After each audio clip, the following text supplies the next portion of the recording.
Isang mapagpalang araw mga idol. Andito po tayo ngayon sa Sibuyasan at ipapakita namin sa inyo kung papaano nag-harvest ng sibuyas. Ito po ay dito sa Magsaysay Occidental, Mindoro. Tara po, samahan nyo ako na magbunot at mag-harvest ng mga sibuyas. Ito mga idol yung kauna-unahan nating vlog sa pag-harvest ng sibuyas. Marami po kasing nagre-request na i-video natin yung pag-harvest ng sibuyas. Hindi kasama mo ka ha.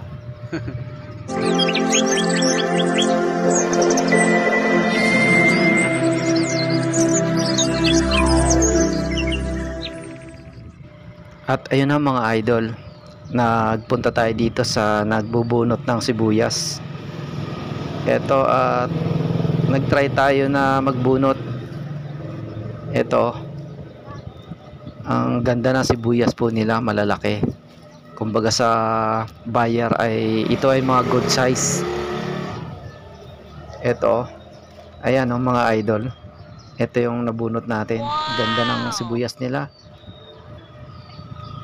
At napakaganda po pala magbunot kasi madali lang, malambot yung lupa. Pag hinila nyo, mabilis ka kaagad na bubunot yung mga laman ng sibuyas. Ayan o mga idol, mag-enjoy ka pala sa pagbubunot ng sibuyas.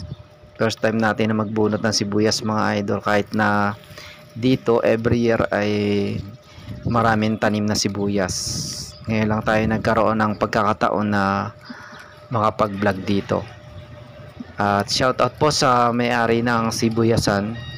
Thank you so much po. At yun nga po mga idol, pagka binunot nyo pala yung sibuyas ay kailangang ibunto nyo sa isang lugar para pagka yung natapos na yung mga binunot nyo, yung lahat ng bunutin ay natapos na po. Ayan o, ibinubunto nila sa isang lugar. Ayan mga idol. Tapos pagka natapos na yan, saka puputulin. Ayan o, may gulok o itak na nakatihaya. Tapos yun ilalagay nyo lang ng pagganon. Yan, ganyan sa katulad sa video. Ganyan po pala pagpuputol ng sibuyas. Napakabilis ng pagpuputol, madali lang po pala. Ayan o, nakabunton yung kanilang mga binunot na sibuyas mga idol. Ayan, Gaganda lang sa lalaki.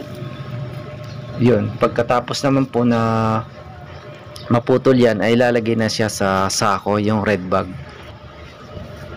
Ayan mga idol, dito nila nilalagay yung mga naputol na, tapos saka isasalin yan sa red bag, yung sako na pula. Ayan mga idol, nakaka-enjoy na panoorin sila.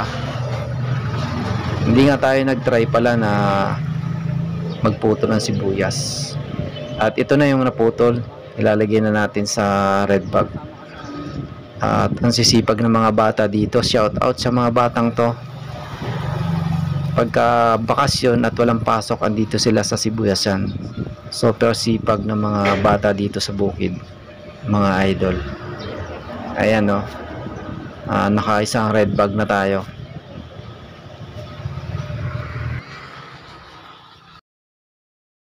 Ganito naman magtahi ng sako ng red bagan mga idol. Ayan o, at pinakita natin kung paano nila isinasara yung mga red bag ng sibuyas. Ayan, ganyan ang pagtatahi nila mga idol.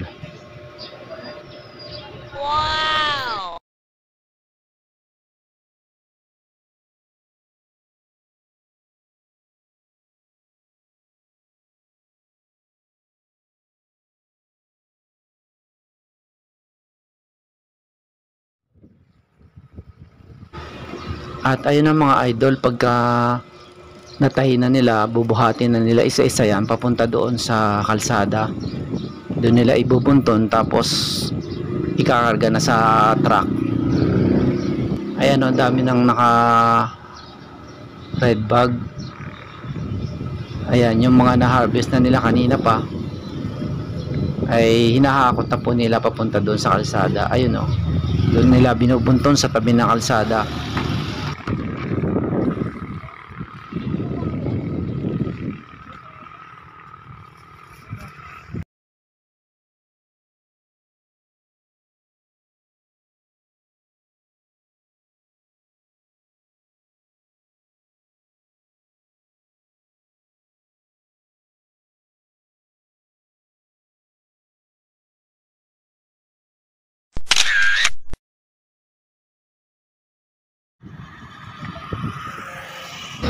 At yun mga idol, pinunta natin yung mga naka-red bag na sibuyas dito sa tabing kalsada.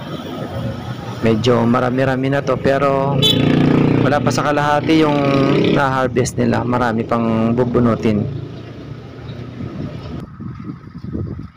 So mga idol, hanggang dito na lamang po. Salamat po sa inyong panonood. At huwag nyo pong kalimutan na i-like, i-share at mag-subscribe po sa aking channel. Hanggang sa muli po, lagi kayo mag-iingat at God bless po sa inyo.